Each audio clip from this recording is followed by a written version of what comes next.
सुकून मिलता है। चलो किसी तरह तुरंत सुकून मिल जाए। भगवान तुम्हारी आत्मा को शांति दे।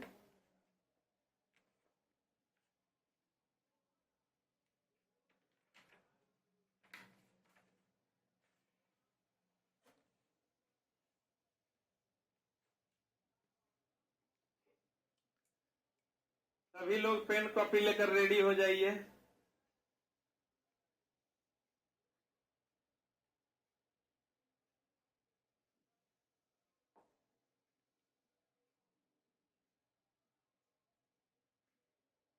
लिखा है देखो, हे परम पूज्य गुरु जी, आप कहाँ हैं?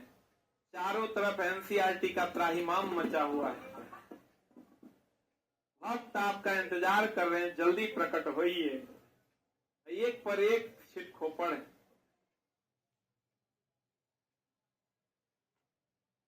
ये वो लिखता है, साफ सुथरा बात बताइए, आइएगा कि नहीं?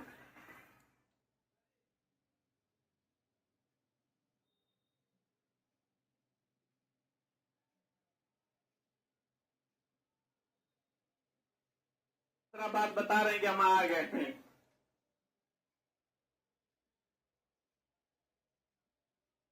इस बार होली में एकदम साफे सुथरा बात होगा। पॉइंट नंबर बाका हो गलो चुप। पॉइंट नंबर बोल। 251।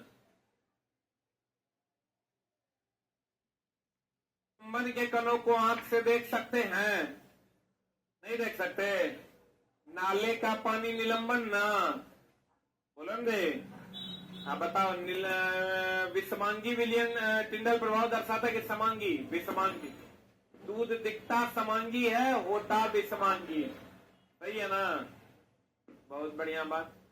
परमाणु की त्रिज्या नैनोमीटर में मापी जाती है। किसमें नापी जाती है? देखो चला, ये क्वेश्चन जो है ये नाभिक है। क्या है ये? नाभिक की त्रिज्या जो होती है, नाभिक की त्रिज्या होती है 10⁻⁻15 मीटर, या इसी को हम लोग एक फेमटो कहते हैं। क्या कहते हैं? हाँ, ये जो परमाणु की जो त्रिज्या है, परमाणु की त्रिज्या ये होता है 10⁻⁻10 मीटर। इसी को हम लोग एक एंगस्ट्रॉम कहते हैं। आई कहता है दोनों त्रिज्याओं का जो अंतर होता है -15 -10, ये दोनों त्रिज्या का जो अंतर होता है वो होता है 10⁵ कितना होता है? -5 न कितना? 5। जैसे चला बताओ, -20 -30 में कितना का अंतर है? 10 का कि -10 का? 10 का। कितना का अंतर है? 10 का। 20 और 30 में कितना का अंतर है? कितना का अंतर है?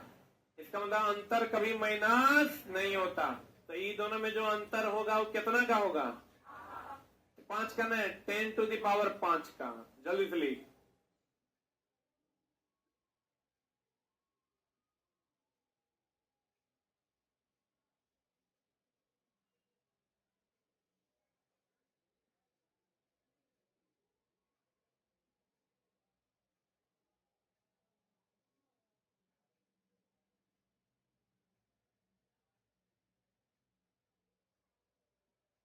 कृपया आपस में बात ना करें, पकड़े जाने पर आप दंड के पात्र होंगे।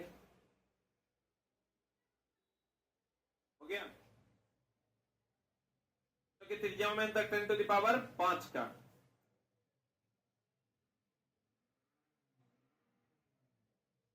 अरे लिखे, हाइड्रोजन परमाणु की त्रिज्या 10⁻⁻10 मीटर। 10⁻10 मीटर बोले तो एक एंगस्ट्रॉम। एक क्या? एंगस्ट्रॉम। ब्रिटन ऐसे प्रथम वैज्ञानिक थे जिन्होंने तत्वों के प्रतीकों का प्रयोग अत्यंत विशिष्ट अर्थ में किया था। प्रतीक मतलब सिंबल, जैसे हाइड्रोजन के लिए H बोलन दे। लेकिन अगर कह देगा पहली बार तत्वों का प्रतीक के बारे में कौन बताया था? बर्जीलियस।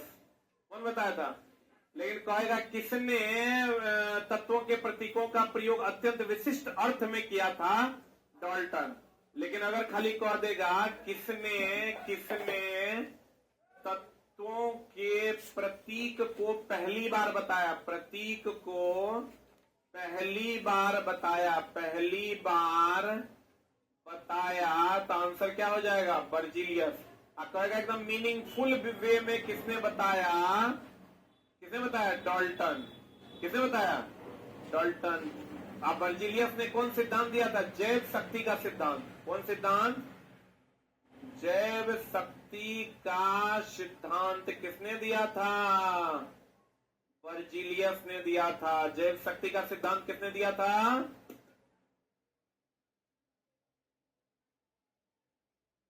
किसने तत्वों के प्रतीक की पहली बार बताया था? बर्जिलियस ने। और किसने मीनिंगफुल वे में बताया था? डाल्टन। किसने बताया था? डाल्टन। और जैव शक्ति का सिद्धांत किसने दिया था? बर्जिलियस ने। और इसी का अंत किया था वोहलर ने। जैव शक्ति का सिद्धांत था कि कोई भी प्रयोगशाला में कार्बनिक पदार्थ बनाना संभव नहीं है, जिसका अंत किया वोहलर ने पहली बार अमोनियम साइनेट से यूरिया बनाकर। वर्जिलियस के सिद्धांत का अंत हुआ क्या बनाकर? ना, अमोनियम साइनेट से वोहलर ने, किसने? वोहलर ने यूरिया बना दिया। अमोनियम साइनेट से वोहलर ने क्या बना दिया? यूरिया बना दिया। और जैव शक्ति के सिद्धांत का क्या कर दिया? अंत कर दिया। जैव शक्ति के सिद्धांत का अंत किसने किया? वोहलर ने कर दिया। क्या बनाकर? अमोनियम साइनेट से यूरिया बनाकर। जैव शक्ति का सिद्धांत दिया किसने था? बर्जिलियस ने। किसने दिया था?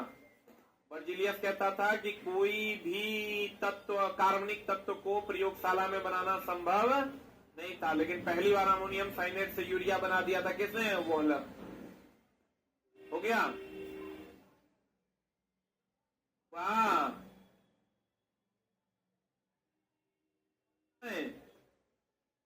यानी जैव शक्ति के सिद्धांत का अंत किसने किया था? वोहलर ने। अगर तत्व के प्रतीक का सुझाव सर्वप्रथम किसने दिया था? बर्जिलियस। लेकिन मीनिंगफुल वे में तत्व के प्रतीकों को रिप्रेजेंट किसने किया था? डाल्टन। नंबर का के बारे में तो पता होगा। किसी भी तत्व के लिए हम जो एक मोल लेते हैं, चला कितना लेते हैं? एक मोल जो होता है, एक मोल बराबर होता है 6.022 इंटू 10⁻23 परमाणु, अणु या क्या? आयन। तो इसी को हम लोग कहते हैं एवोगाड्रो नंबर। क्या कहते हैं? चला इसी को, क्योंकि इसका खोज कौन किया था? एवोगाड्रो ने किया था, इसलिए इसको हम लोग एवोगाड्रो संख्या के नाम से जानते हैं। और यही बराबर होता है, एक मोल बराबर हो जाता है 22.4 लीटर के।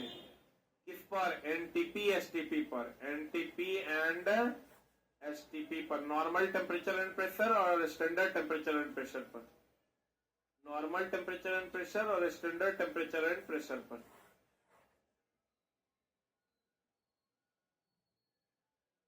कौन किया था? एवोगाड्रो। इसलिए इसको कौन नंबर कहते हैं? एवोगाड्रो संख्या के नाम से जानते हैं। पढ़े?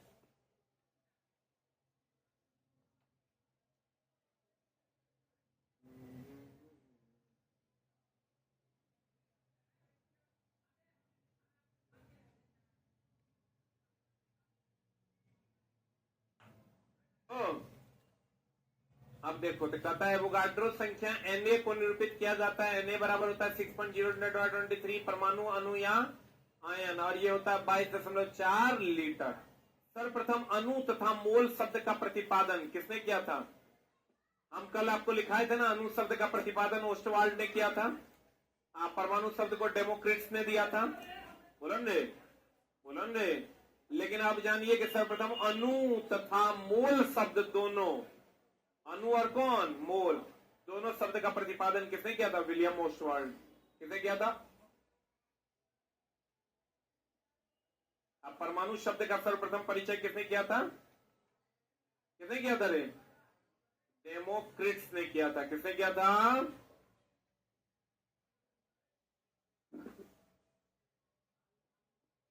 अणु शब्द और मूल शब्द का पहली बार खोज कौन किया था? ओस्टवाल्ड। परमाणु शब्द का खोज कौन किया था? डेमोक्रिट्स। पढ़े? तथा परमाणु अविभाज्य न होने का प्रमाण अस्थिर विद्युत तथा विद्युत चालन की स्थिति से मिलता है। ये ध्यान रखिएगा, परमाणु अविभाज्य है, ये पहली बार किसने कहा था? डाल्टन ने। परमाणु अविभाज्य है, ये किसने कहा था? डाल्टन ने। आप परमाणु विभाज्य है, ये किसने कहा? रदरफोर्ड ने। परमाणु विभाज्य है, परमाणु विभाज्य है, ये बात किसने कहा था मेरी जान? रदरफोर्ड ने। किसने कहा था? परमाणु अविभाज्य है, ये बात किसने कही थी? डाल्टन ने। अब परमाणु विभाज्य है, ये बात किसने कही? रदरफोर्ड ने।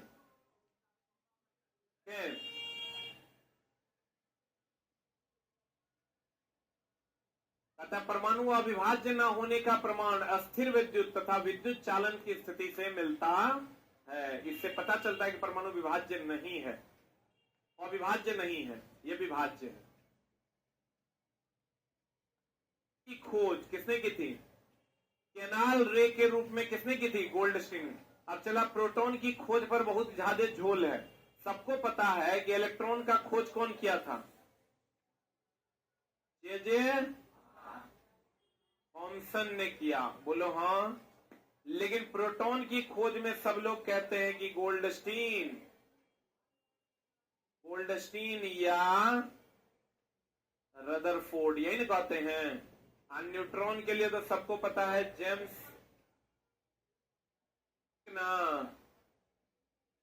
चैडविक। अब क्वेश्चन को आ रहा है कि प्रोटॉन की खोज केनाल रे के रूप में गोल्डस्टीन ने 1886 में किया, परंतु बाद में इसकी व्याख्या प्रोटॉन के रूप में किसने कर दिया? किसने कर दिया? रदरफोर्ड। इसका मतलब खोज जो किया, तो अगर इस पर चला, बहुत लोग विवाद करते हैं कि सर गोल्डस्टीन दे कि रदरफोर्ड दे। तुम्हारा जो एनसीईआरटी है दोस्त मेरे, उसमें यह दिया हुआ है कि प्रोटॉन की खोज केनाल रे के रूप में किसने किया? गोल्डस्टीन ने 1886 में किया, परंतु बाद में इसकी व्याख्या प्रोटॉन के रूप में किसने किया? रदरफोर्ड ने। इसका मतलब जो पहला ऑप्शन होगा वो आपका क्या होगा? गोल्डस्टीन। और दूसरा ऑप्शन होगा रदरफोर्ड। लेकिन अगर कह देगा खोज किसने किया तो गोल्डस्टीन, और कहेगा व्याख्या किसने किया? रदरफोर्ड। लेकिन अगर खोज में भी पहले कह देगा तो गोल्डस्टीन, और बाद में कह देगा तो रदरफोर्ड। बोलो, ये एनसीईआरटी के लाइन से इस बात की पुष्टि होती है। अच्छा चला, अधिकतर किताबों में कहीं गोल्डस्टीन कहीं रदरफोर्ड मिलता है, इसीलिए हम इसको अपनी किताब में अब क्लियरली लिखने जा रहे हैं कि प्रोटॉन की खोज केनाल रे के रूप में गोल्डस्टीन ने 1886 में किया, लेकिन बाद में इसकी व्याख्या रदरफोर्ड ने किया अल्फा प्रकीर्णन प्रभाव के द्वारा। किसके प्रभाव के द्वारा? अल्फा प्रकीर्णन प्रभाव के द्वारा। तो अब अगर तुमको प्रोटॉन, इसमें इलेक्ट्रॉन में तो कोई दिक्कत नहीं है, जे थॉमसन, न्यूट्रॉन में जेम्स चैडविक है, प्रोटॉन में झोल होता है गोल्डस्टीन की रदरफोर्ड। क्या मारिएगा? गोल्डस्टीन। गोल्डस्टीन नहीं रहेगा तो क्या मारिएगा? रदरफोर्ड। सही है ना?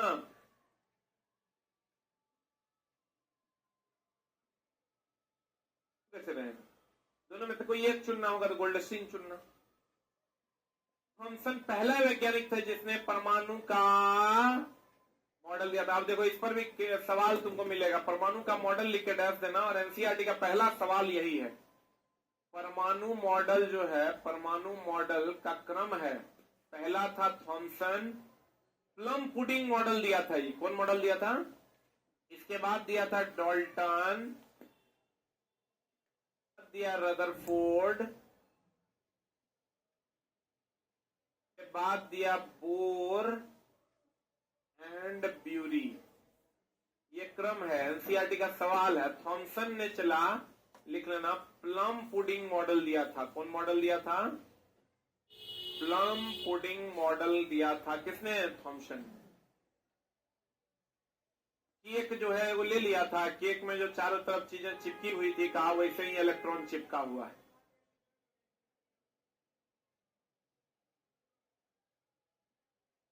थॉमसन ने किसका खोज किया? इलेक्ट्रॉन का, जिसके लिए 1905 में उसे क्या मिला था? नोबेल पुरस्कार। आप बोलोगे ऐसा क्यों सर? प्रोटॉन की खोज के लिए तब काहे नहीं मिला, न्यूट्रॉन के लिए काहे नहीं मिला? इसलिए चला कि इलेक्ट्रॉन के प्रवाह से विद्युत धारा उत्पन्न हुआ। अब विद्युत धारा उत्पन्न हुआ तभी आपके चारों तरफ देखिए, बिना विद्युत धारा के कुछ हो सकता है क्या?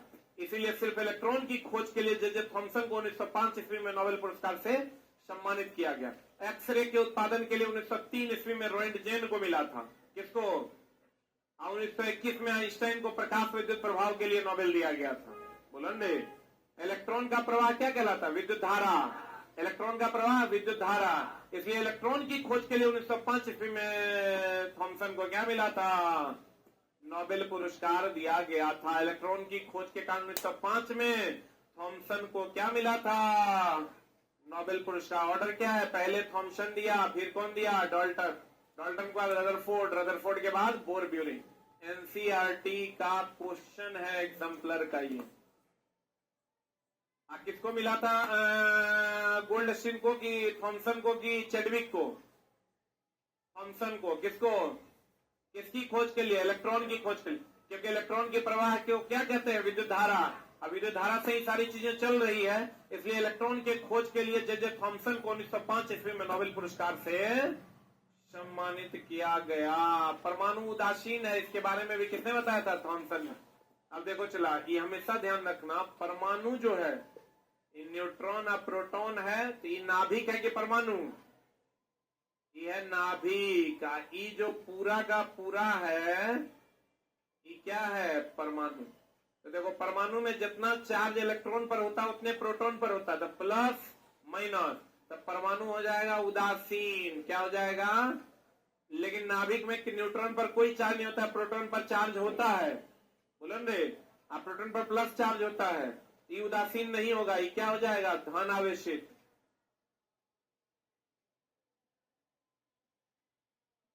पूछता है नाभिक क्या है, तो नाभिक विद्युतता क्या है? उदासीन है, सॉरी धन आवेशित है। अब पूरा परमाणु क्या है? उदासीन। क्योंकि पूरा परमाणु बोले तो कक्षा और नाभिक दोनों आ जाएगा, तो प्रोटॉन पर प्लस चार्ज, इलेक्ट्रॉन पर माइनस चार्ज, प्लस माइनस कितना हो जाएगा? 0।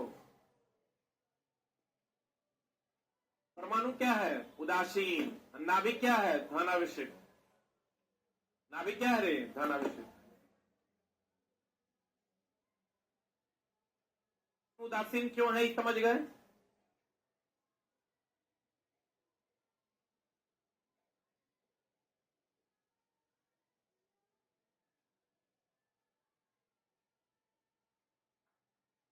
रदरफोर्ड को नाभिकीय भौतिकी के जनक कहते हैं, क्योंकि भैया रदरफोर्ड ही ना नाभिक का खोज किया था। किसने खोजा था? रदरफोर्ड ने नाभिक का खोज किया था। ये हो गया। देखो इन्होंने क्या किया था, एक सोने का पत्थर ले लिया। किसका पत्थर ले लिया? देखो सोने का पत्थर क्यों लिया था? रदरफोर्ड। इससे अल्फा कण को गुजारा। कौन कण को गुजारा? तो बहुत सारा अल्फा कण जो है गुजर गया, कुछ अल्फा कण जो है डाइवर्ट हो गया, कुछ अल्फा कण जो है वो डाइवर्ट हो गया, इसे चला गया। अब कुछ अल्फा कण जिस पद पे गया उसी पर लौट गया।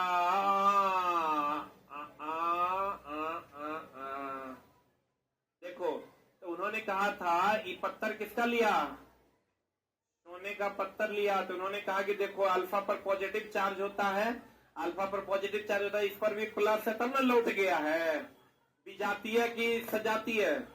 इस पर भी प्लस, इस पर यहां भी प्लस, तो सजातीय न हो गया रे। सजातीय में विकर्षण होता है। तो तब इन्होंने खोज किया कि यहाँ पर क्या है? नाभिक है। यहाँ पर क्या है? नाभिक, जो धन आवेशित है। तो नाभिकीय विज्ञान का में तुमको पूछ देगा नाभिक की खोज कौन किया? रदरफोर्ड। तुमको पूछ देगा नाभिकीय विज्ञान की खोज कौन किया? रदरफोर्ड। कौन किया? तो कहिए नाभिकीय भौतिकी का जनक कौन था? रदरफोर्ड, क्योंकि इन्होंने नाभिक को खोजा था। अब कहिएगा कौन विधि के द्वारा? अल्फा प्रकीर्णन विधि। कौन विधि? किसका पत्थर लिया? सोने का पत्थर लिया। किसका पत्थर लिया मेरी जान? सोने का पत्थर लिया था। और किसका खोज कर डाला था? नाभिक। कभी कभी नाभिक नहीं देखे न्यूक्लियन देता है, देखिए बात है, न्यूक्लियन या नाभिक की बात करें मतलब न्यूट्रॉन प्लस प्रोटॉन।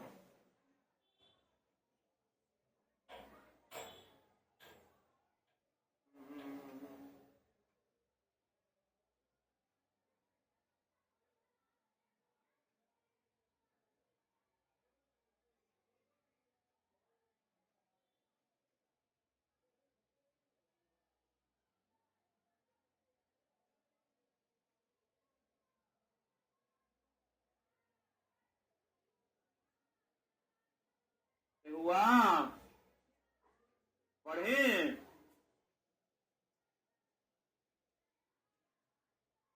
अगला कहता है चला कि रदरफोर्ड की ने बताया था कि परमाणु की त्रिज्या और नाभिक की त्रिज्या की तुलना में कितना गुना होता है?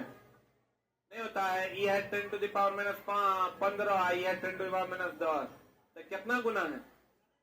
5 गुना।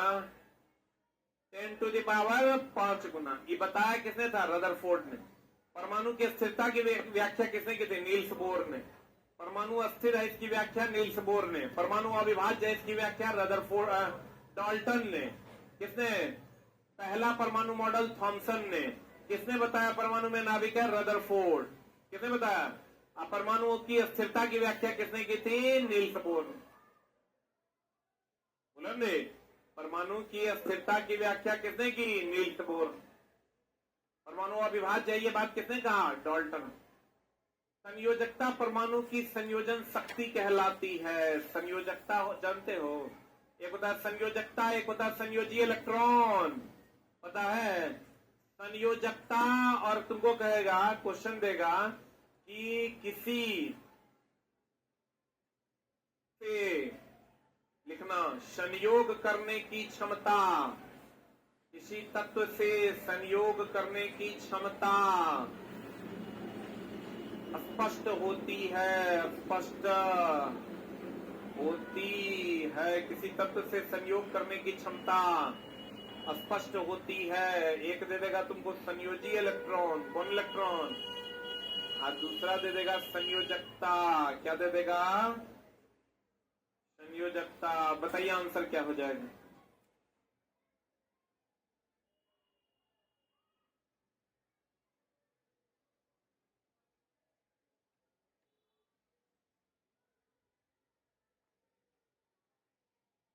पाइप की वैलिडिटी बढ़वा देते हैं। चलो अब सब बढ़ गया है, पता नहीं तुम्हारा नहीं बढ़ा है क्यों।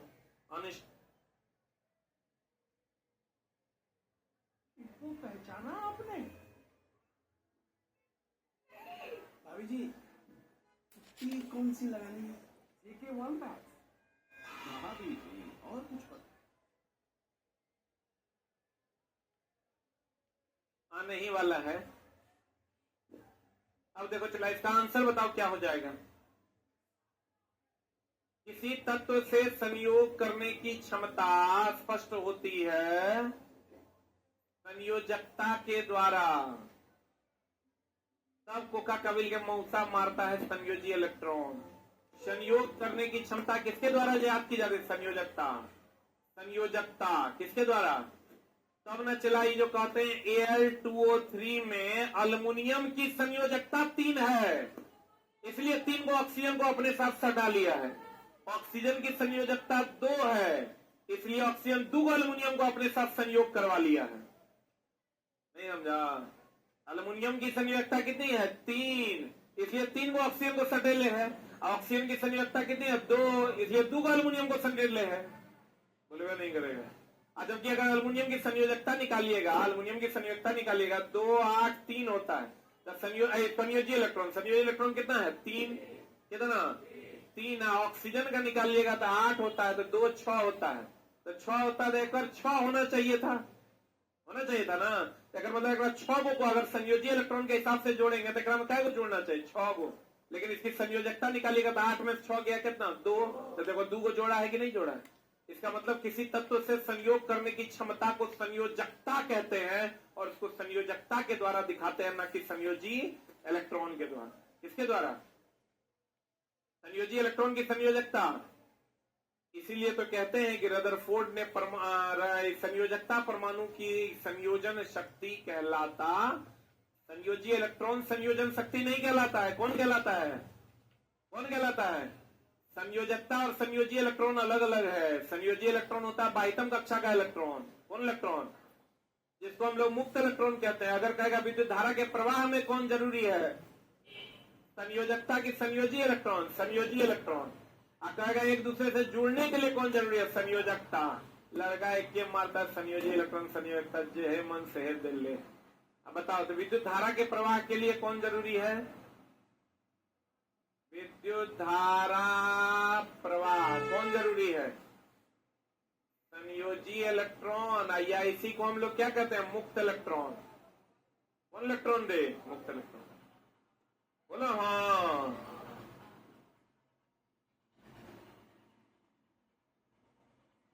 लेकिन एक दूसरे से जुड़ने के लिए क्या जरूरी है, दो तत्व जुड़ते हैं किसके द्वारा, दो तत्व जुड़ते हैं किसके द्वारा, संयोजकता के द्वारा। अणु, परमाणु, संयोजी इलेक्ट्रॉन, संयोजकता, ये सब अलग अलग बात होता है चला, लेकिन बच्चा जो है एक जैसा ट्रीट तब तक करता है जब तक उसको जान नहीं पाता है।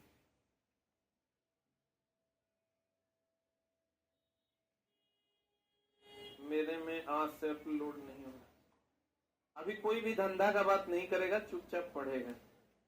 न तो लड़का कहेगा देखो ये फ्री में पढ़ा रहा है, प्रचार मार रहा है।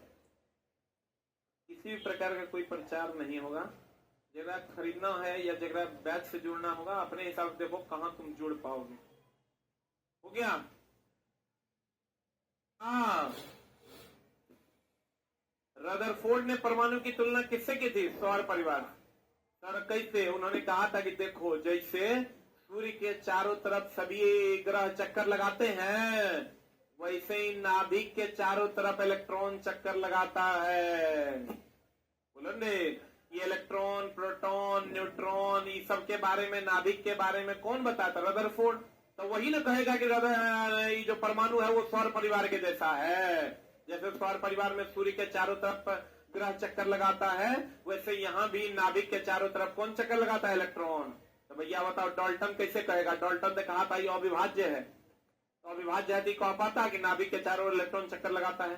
थॉमसन भी नहीं कह पाता। थॉमसन क्यों नहीं कह पाता, थॉमसन कहता था कि वो केक ले लिया और केक के ऊपर अलग अलग जो चॉकलेट चिपका हुआ था, कहता है ऐसे ही इलेक्ट्रॉन चिपकल, तो कर तो कोई बातें नहीं है। सूर्य के हिसाब से जैसे सूर्य के चारों ओर ग्रह घूम रहे हैं, वैसे उस चीज की व्याख्या रदरफोर्ड ने किया।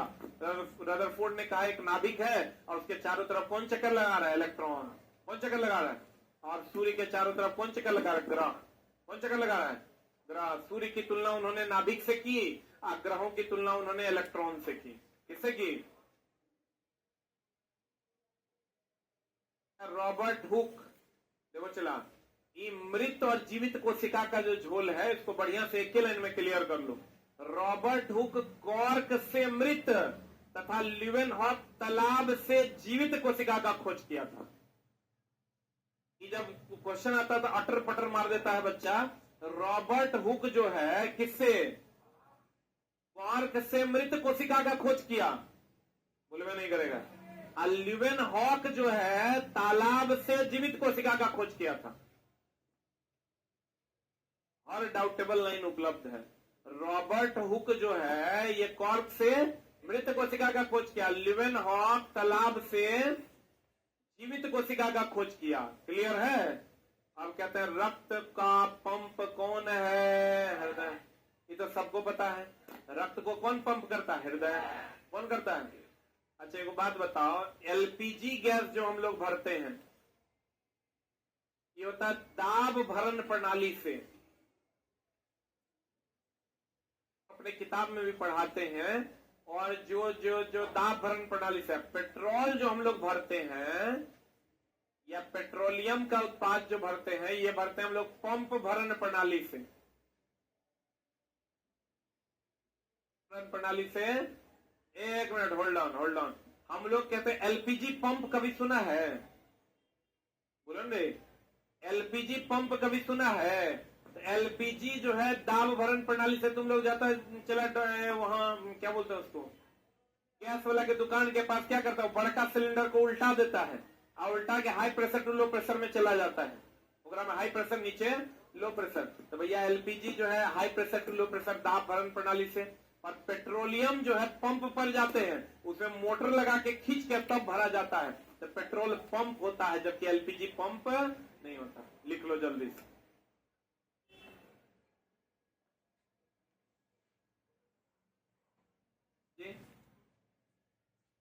क्वार्क नहीं जानते हो रे? सबसे बढ़िया एकॉस्टिक है वो, ध्वनि अवशोषक पदार्थ है।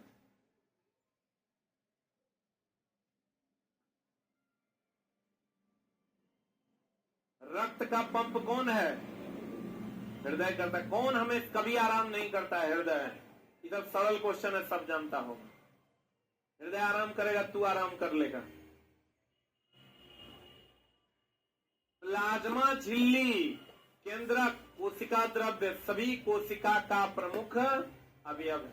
कोशिका झिल्ली को वर्णात्मक पारगम्य झिल्ली भी कहते हैं। कोशिका झिल्ली का दूसरा नाम क्या है? वर्णात्मक पारगम्य झिल्ली कहते हैं।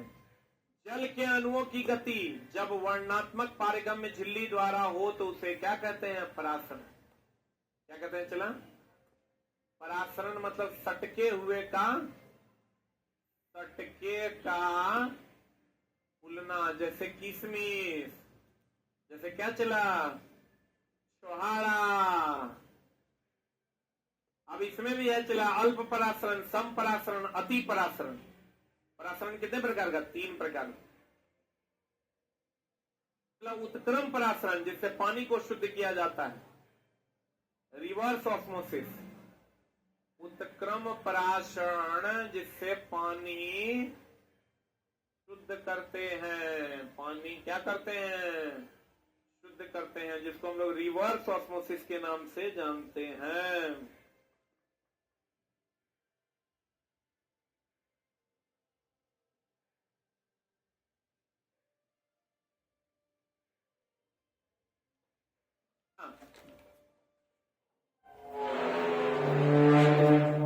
अल्प परासरण में कोशिका क्या हो जाएगा? फूल जाएगा। अब चलो यहां से भी एनसीईआरटी में सवाल है कि कोशिकाएं कब फूल जाती है? जब बाहर की सांद्रता अधिक और अंदर की सांद्रता कम होती है, तब कोशिकाएं फूल जाती है, क्योंकि बाहर से अंदर जल का क्या होने लगता है? प्रवाह। एनसीईआरटी का सवाल है। क्या सवाल है? कि कोशिकाएं, लिखना, कोशिकाएं फूल जाती है, कोशिकाएं फूल जाती है जब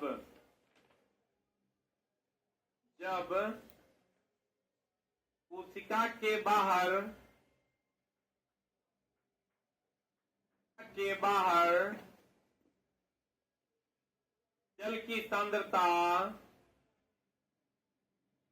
जल की सांद्रता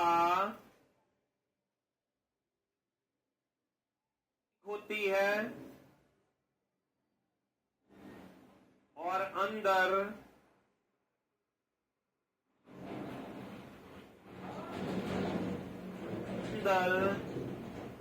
क्या होती है? कम होती है। क्या होता है? चला, अधिक सांद्रता से कम सांद्रता में इसका क्या हो जाता है?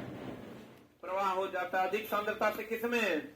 कम सांद्रता में जल का प्रवाह हो जाता है, जिसके कारण कोशिका क्या हो जाती है? फूल जाती है। बोलो ना रे।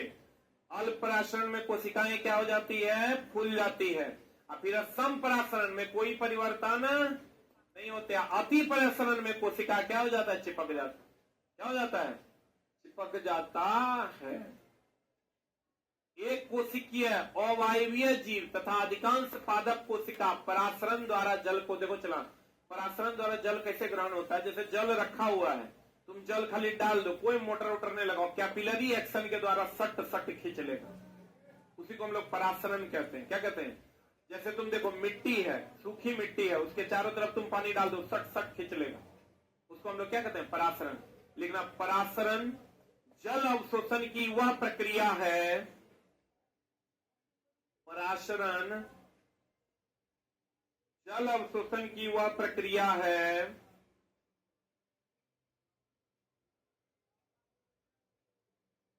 जिसमें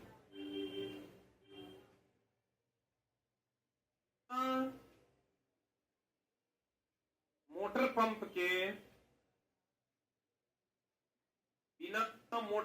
के क्रिया द्वारा, कोशिका क्रिया न, कौन क्रिया? कोशिका क्रिया द्वारा जल का अवशोषण स्वतः हो जाता है। अवशोषण जाता चला, स्वतः हो जाता है। अब बताओ चला, एक कोशिकीय अवायवीय जीव अधिकांश पादप कोशिका, कौन कोशिका, किस विधि द्वारा जल ग्रहण करते हैं? पराशरण द्वारा। किस विधि द्वारा? यही अगर उत्क्रम पराशरण हो जाएगा तो हम कहेंगे पानी का शुद्धिकरण होता है। किसके द्वारा? उत्क्रम पराशरण के द्वारा। किसके द्वारा? अब पानी अपने आप खिंचा जाता है, किसके द्वारा? पराशरण के। किसके द्वारा? पराशरण। कहीं पर भी पानी लगा, जैसे जड़ क्या करता है, चला पानी खींच लेता है कि नहीं? यह विधि कौन विधि है? पराशरण। अब कहता है प्लाज्मा झिल्ली लचीली होती है, जो किसका किसका? लिपिड और प्रोटीन का मिश्रण। लिपिड एक प्रकार का क्या है? वसा है। लिपिड एक प्रकार का क्या है? वसा। अब प्रोटीन से एमिनो अम्ल का निर्माण होता है, एमिनो अम्ल से उत्तक का, उत्तक से अंग का। उत्तक समान होते हैं कि असमान होते हैं? उत्तक समान होते हैं जबकि अंग असमान होते हैं। ये क्लियर है ना? ये भी क्वेश्चन तो एनसीईआरटी में मिलेगा। उत्तक क्या होते हैं? लिख लो, उत्तक जो है वो कैसे होते हैं? समान। जो अंग होते हैं, तो जो होते हैं वो कैसे होते हैं? अलग। उत्तक क्या होता है? समान। अंग क्या होता है? अलग। अब प्लाज्मा झिल्ली कैसी होती है? लचीली, जो लिपिड और किसका बना होता है? प्रोटीन का। अमीबा तथा अनेक कोशिकीय जीव अपना भोजन एंडोसाइटोसिस विधि द्वारा करते हैं। अमीबा तथा अनेक जीव अपना भोजन कौन विधि द्वारा करते हैं? चला, एंडोसाइटोसिस विधि द्वारा करते हैं। याद रखना होगा। कोशिका झिल्ली सहित अन्य पदार्थ का संकुचन जीव द्रव्य कुंचन कहलाता है। किसी भी पदार्थ का जो संकुचन होता है उसको हम लोग जीव द्रव्य कुंचन भी। संकुचन और कुंचन एक है। चला, जैसे हम लोग कहते हैं ना, हम जो भोजन करते हैं वो किस विधि द्वारा अंदर जाता है? मांसपेशियों के संकुचन या कुंचन द्वारा। ये भी एनसीईआरटी का सवाल है, लिख लो। हमारे द्वारा किया गया भोजन, हमारे द्वारा किया गया भोजन संकुचन या कुंचन विधि द्वारा, हमारे द्वारा किया गया भोजन मांसपेशियों के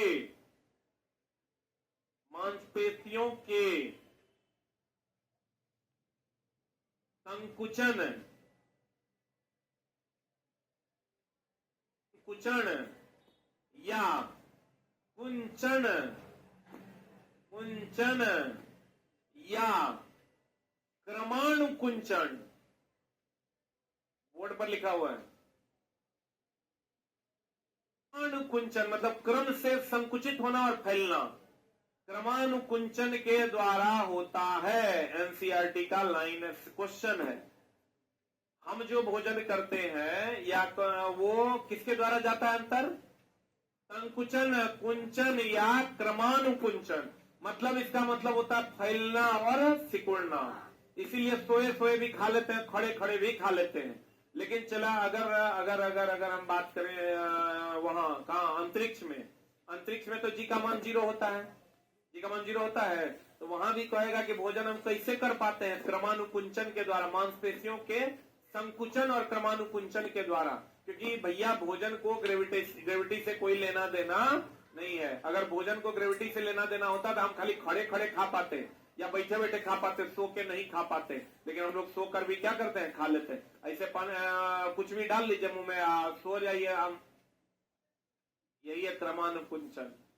बुलंदे तो कहते हैं कोशिका झिल्ली, कौन झिल्ली? सहित अन्य पदार्थों का संकुचन जीव द्रव्य कुंचन कहलाता है। और अमीबा कौन विधि द्वारा भोजन करती है? एंडोसाइटोसिस विधि द्वारा भोजन करती है। हम बोले थे कौन ऐसा है जो अमाशय से भोजन बाहर निकालकर फिर खाता है? स्टारफिश। कौन? जो रेगुलर क्लास कर रहे होंगे उनको पता होगा। कौन ऐसा है जो अमाशय से भोजन बाहर निकालता है फिर खाता है? स्टारफिश ना, बुलंदे। कौन ऐसा है जो भोजन को पहले सड़ाता है फिर खाता है? कवक। कौन? लिक्विड फॉर्म में एब्जॉर्ब करता है। वैसे ही अमीबा जो भोजन करता है इस विधि को कौन विधि कहते हैं?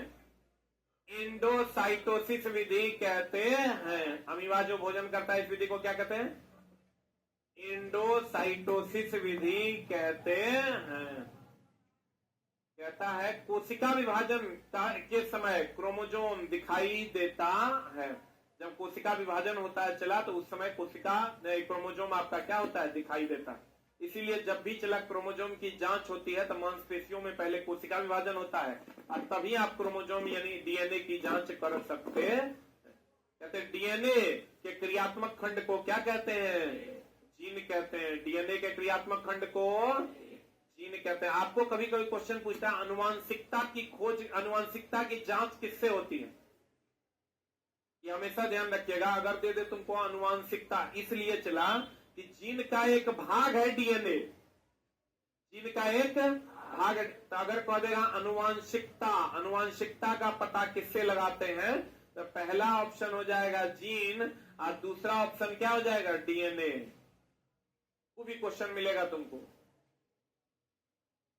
फर्स्ट आंसर कि सेकंड आंसर, आइए सेकंड आंसर।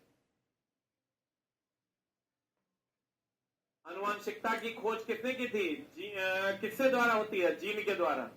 जीन का ही कहते हैं डीएनए का क्रियात्मक खंड कौन है, जीन।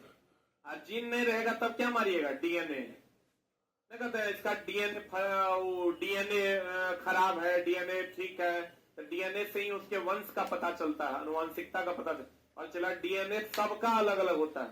अरबों लोग हैं तो अरबों लोगों में किसी का भी डीएनए एक दूसरे से मैच नहीं करेगा। अगर मान लो कहीं पर तुम खून कर दिया और तुम्हारा बाल गिर गया या कुछ भी ऐसा गिर गया जिससे डीएनए सैंपल लिया जा सकता है, तो उस डीएनए के जैसा दूसरे का डीएनए हो ही नहीं सकता पूरे विश्व में, न किसी जीव का और न किसी मानव का। इसलिए देखना जब भी जांच होती है तो किसके द्वारा होती है, डीएनए।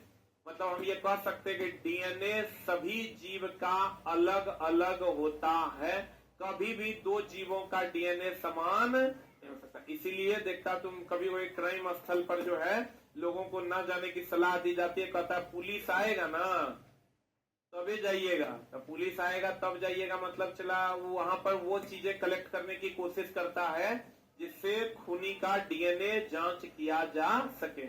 बहुत आसान है, डीएनए जांच अगर हो जाएगा और जिस जिस पर शक होगा उस सबको उठा लेगा और उस सबका डीएनए जांच कर लेगा।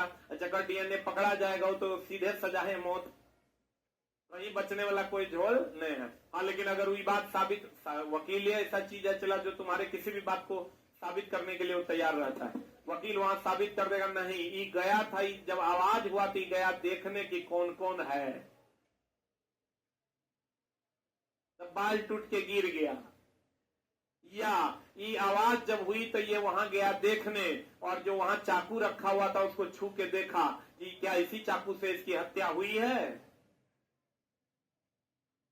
तो चला वकील साहब जो है, वकीले ऐसा आदमी है जो तोरा गलत करने पर तो हर साथ देगा, धरती पर और कोई नहीं है। तो कहते हैं बस खाली भगवान से मनाना चला सब कुछ हो, वकील के चक्कर में ना पड़े, ना तो तेरा फाइल खरीदवा के 5 कट्ठा जमीन बेचवा देगा। वो जो लड़का लोग जो एनटीपीसी वाला में पकड़ाया था ना, अरे इस बार वाला आंदोलन नहीं, पिछले बार वाला आंदोलन में 5-6 को लड़का पकड़ाया था, तो पकड़ाया तो जेल में लेके गया, उन लोग को जेल में गया तो हम लोग उसका जो है जो 2-3-4 वकील थे उसको वो बोला कि नहीं नहीं नहीं बाप रे बच्चा सब पकड़ाया है आंदोलन में, हम 1 टका नहीं लेंगे, $1 नहीं लेंगे। हम लोग को लगा हाँ कितना बढ़िया वकील है, ये कह रहा है 1 टका नहीं लेंगे।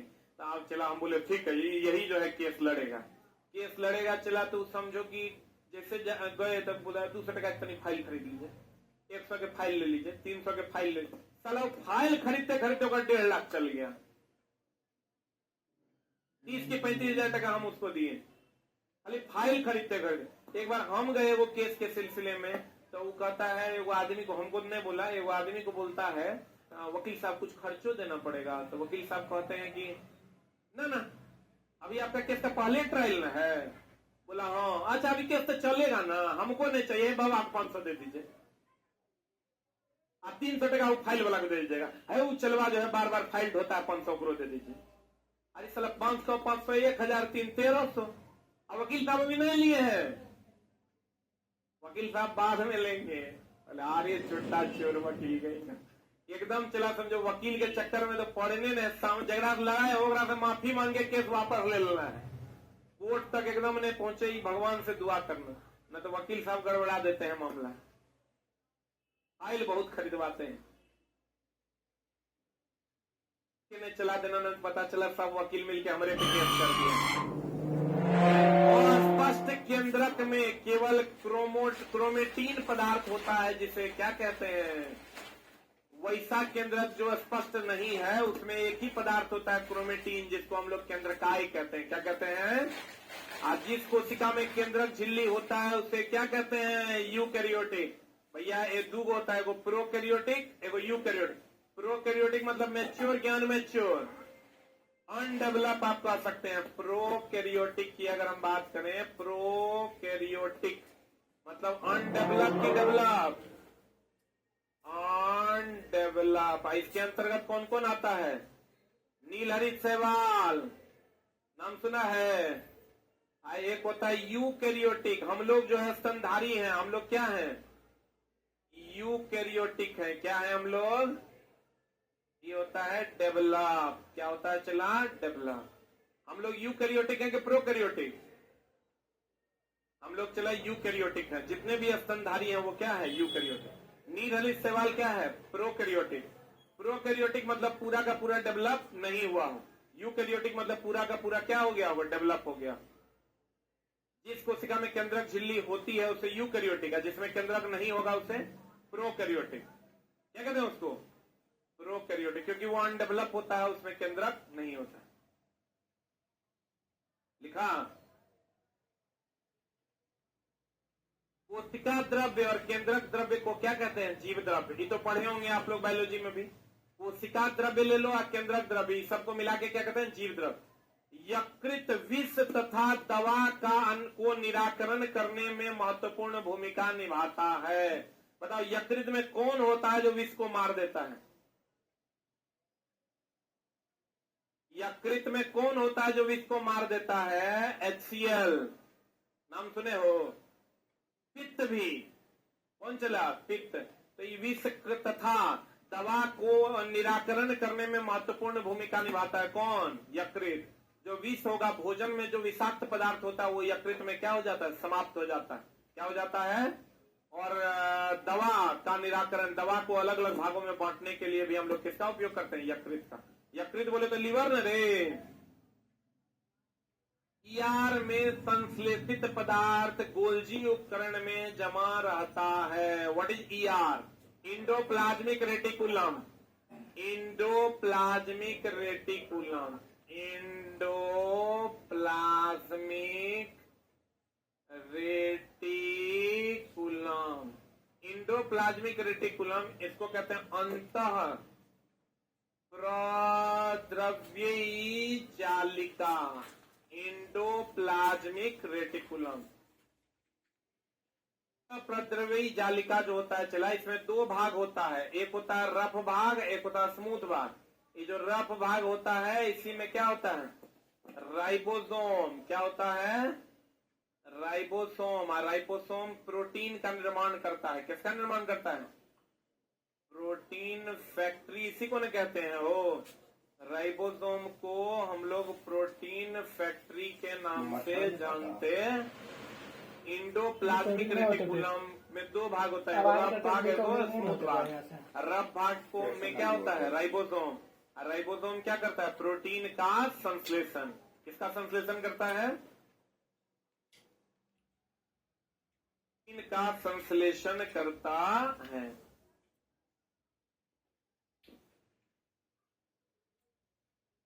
ये कह रहा है कि जो प्रोटीन बनाता है चला, तो इसको ले जाने का काम कौन करता है? Golgi body.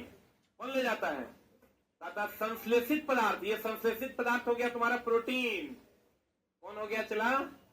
प्रोटीन पदार्थ गोल्जी उपकरण में जमा रहता है और फिर गोल्जी उपकरण इसको क्या करता है? एक जगह से दूसरे जगह ले जाता है। गोल्जी बॉडी के द्वारा इसको क्या करते हैं? एक जगह से दूसरे जगह ले जाता है।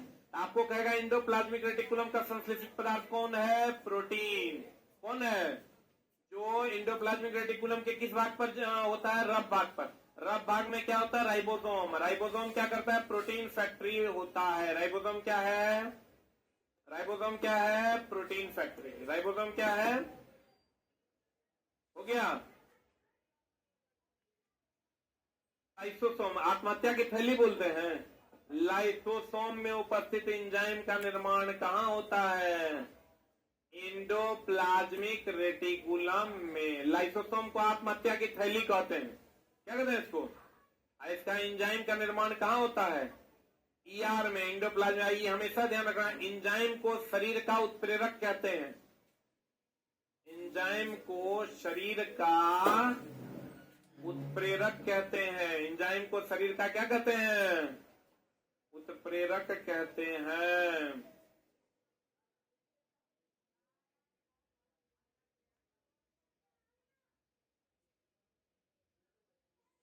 को शरीर का क्या कहते हैं? चला, उत्प्रेरक कहते हैं। लाइसोसोम में उपस्थित एंजाइम का निर्माण कहाँ होता है?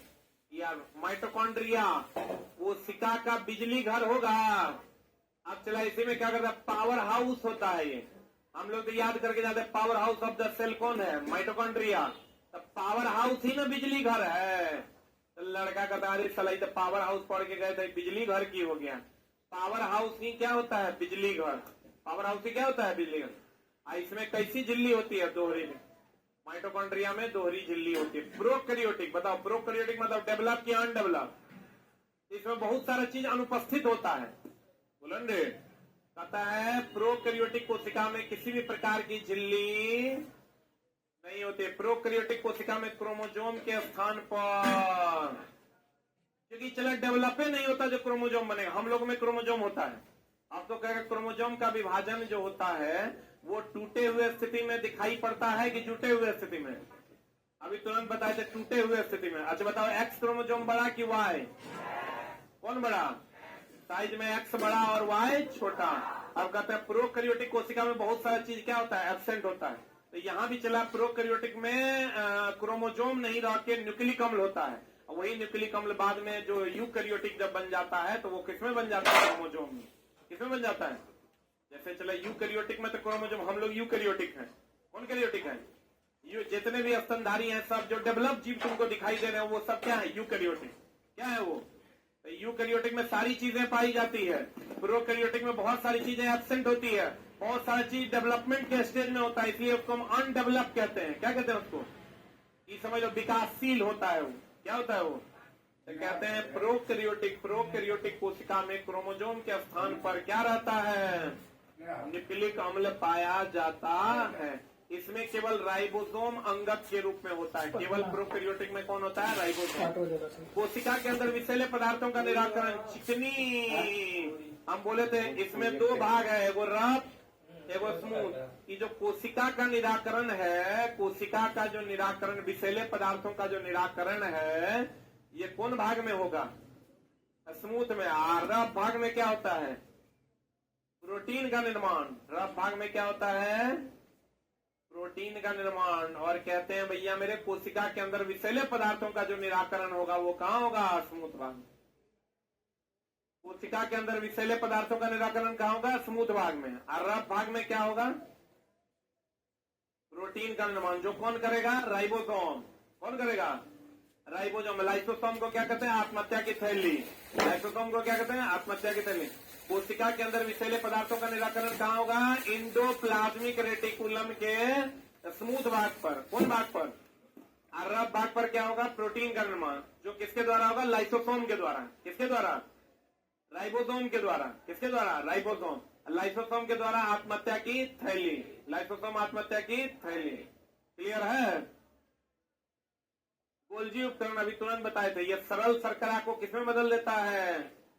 जटिल शर्करा में बदलता है। गोल्जी बॉडी का काम है पदार्थों का आवागमन करना। यह सरल शर्करा को किसमें बदलता है? जटिल शर्करा। ये काम चला एंजाइम का भी है। किसका है ये काम? ये काम एंजाइम का भी है। सरल शर्करा को किसमें बदल देता है? जटिल शर्करा में बदल देता है। बताओ तो, जाइलम और फ्लोएम जटिल है, जटिल उत्तक है कि सरल? जटिल उत्तक है। जाइलम और फ्लोएम जो है, जाइलम एंड फ्लोएम जो है, ये सरल है कि जटिल है? क्या है ये? जटिल है। यही चला, ये क्वेश्चन पूछा था पिछले बार बिहार पुलिस में। गोल्जी उपकरण का परीक्षण सिल्वर नाइट्रेट के साथ करते हैं। किसके साथ करते हैं? और सिल्वर नाइट्रेट का दूसरा नाम लूनर कास्टिक भी है। कौन कास्टिक है चला? सिल्वर नाइट्रेट का दूसरा नाम लूनर कास्टिक है। इसी का उपयोग मतदाता के स्याही में करते हैं। मतदाता के स्याही में करते हैं। किस में करते हैं? मतदाता के स्याही में करते हैं।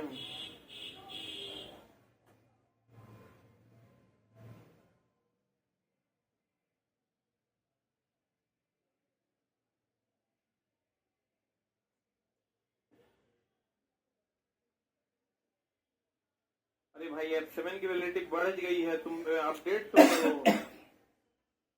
जिनका भी चला कोर्स है वैलिडिटी बढ़ गई ऑलरेडी। आप अपडेट नहीं करते हैं, मैसेज करते हैं, नहीं बढ़ा है।